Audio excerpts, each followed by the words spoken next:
Today on Daily Renewal, we're going to be talking about what to do when people disappoint you.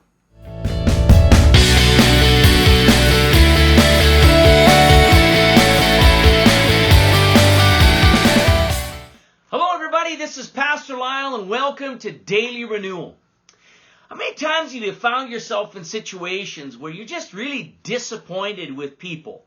And more specifically, we invest in people's lives, and whether it's people, coworkers or family members. And if you're anything like me, you want to be a faithful person. You want to be a good friend. And, often we choose who we want to be good friends with and who we don't. But for the most part, I think we want to treat people decent because we want to be treated decent ourselves. But every once in a while, we run into relationships where, whether people meaningly or not, they do something to us where we feel like, I feel like I'm just disappointed in how I've been treated. Maybe they haven't met my expectation, and that can often leave us with just a lot of emotions that we just feel so dissatisfied. Well, I want to talk about that a little bit today. So let's take a look at John 2 today, and this is a story about Jesus, and in verse 23 it says this. Now, when he was in Jerusalem at the Passover, during the feast, many believed in his name when they saw the signs that he did. But Jesus did not commit himself to them because he knew all men. And he had no need that anyone should testify of man, for he knew what was in man. Now, at first glance, it could look like the fact that Jesus is saying, or it's saying here that he doesn't want to commit himself to anybody. Well, that's not true, because if anybody committed himself to the human race, it was Jesus. What this means here, when you study it out, is that Jesus is saying that he's not putting his trust in man. And this is really important, because one of the things that I've learned, and I'll use myself as an example, as much as I try to do good, as much as I endeavor to be a good friend or a good person, I find often that I fail. It's not from a lack of effort, but I know that in myself, just like Peter in the night where he betrayed Jesus, he declared to all the disciples and to Jesus that, if everybody else decides not to follow, I will. Only to find out that within himself there was things that he didn't see. And as a result, of him failing miserably, he didn't really know where he stood with Christ. And Christ had to come and restore him. But he saw things in his own life that he didn't know were there. And I realized that with me, as I'm being molded and shaped into the image of Christ, every once in a while I see things about myself, that the areas of my life that are evident to me that I still need to allow Christ to come into those areas and mold and shape me so that I can be more like him. So that being the case, if I'm in that process, I have to also understand that everybody in my circle of friends, everybody in my family, everybody in my church, in fact, everybody except Jesus is in that process as well.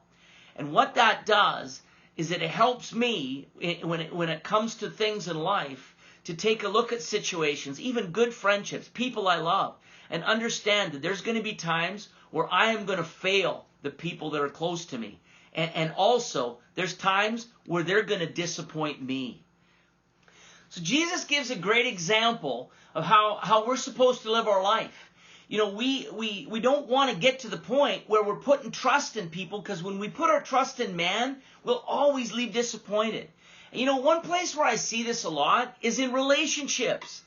I see a lot of times, and, we joke about this often in marriage, that often one of the spouses, they'll get married and they think that, I'll marry this person the way they are because I think I can change them. Well, if you go into a marriage, looking at the potential of this person and you look at and hope that you can change them and mold and shape them to be what you want, well, I'll tell you, a lot of people find out years later that person, when they don't change, all of a sudden, the way that they treat them, they're upset because they didn't meet expectations.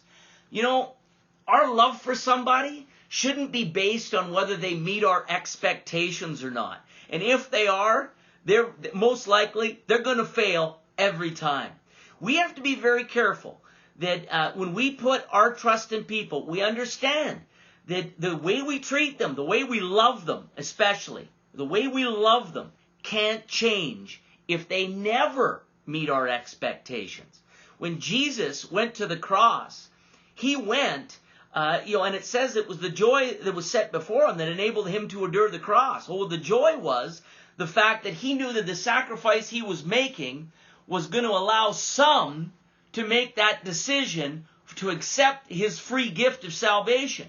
Well, guess what? There was some that didn't accept that free gift. And if he would have looked at all the ones that didn't accept that free gift, he'd have been very disappointed. But he didn't. He was able to take us from where we are and say, you know what? I love these people, even though they are sinners right now. And I'm willing to accept them right where they're at. That's you and me. Isn't that amazing? Aren't you glad that he looked at it that way? Well, that's how he wants us to look at people. We can't love them based on the expectations we have for them. We have to love them where they're at and hope through prayer, through praying and believing that God will bring transformation to them, that there'll be change. But if there's never change, that can't change the way we love them. The second thing that I want to talk about today that we need to keep in mind when we're disappointed by people. And I can tell you, being in the ministry, many have said, it's the most fulfilling thing you can do. Well, I'm going to tell you, the most fulfilling thing you can do is be in the presence of God and have him develop his relationship with you and vice versa. That's the most fulfilling thing. And then from there, when you're doing what God called you to do, and that lines up with fulfillment as well. But having said that, I can say honestly, being in ministry, there's also been some huge disappointments. And there's often times where, when I say being in the ministry, I'm a pastor, but all of us, God is working on all of us because all of us are in a form of ministry. God's called us to disciple people and help people in their walk with God, and often that can be very taxing. That can be something that can be very tiring. And it's important we understand in Galatians 6:9 it says, "And let us not grow weary in well-doing," or doing good, "for in due season we will reap if we don't give up." When we're disappointed by people, often it makes us want to give up. When people miss our expectations, when it makes us sometimes we get weary. And I want to encourage you today. If you've been disappointed by people, don't worry about it. Just keep going. There will be others to minister to. But the big thing is get away from your expectations from people and spend time with God. And the third thing I want to talk about today, we find in Philippians 4:13, a very popular scripture, one that people quote all the time, and rightly so. It says, "I can do all things through Christ who strengthens me." Now, it's important because sometimes when you're disappointed by people, you just feel like you can't carry on, especially if it's a real close relationship, and sometimes you can feel like you just got your feet kicked out from under you. Well, you know what? Again, I can do all things through who? Through Christ. If all my well-being, if everything I am is based on my relationships with people, then when those go sour, all of our strength can seem to be gone from us. And really, where does your strength come from? It comes from the Lord. And so, you know what? I can recover. I can still stand, even when nobody else is there. There was a portion in Scripture, actually in 2 Timothy 1:15. Now, I want you to think about this. The great Apostle Paul, the great church planter, he's the guy responsible for writing most of the New Testament. At this point in his life, in 2 Timothy 1:15, he says, all the churches in Asia had forsaken him. I'll tell you, there was nobody calling him to do seminars on church planting because it's not just one church, but all the churches in Asia, everybody, all the places, all the work that he did, all the investment he did into people's lives, he had nothing to show for it in Asia.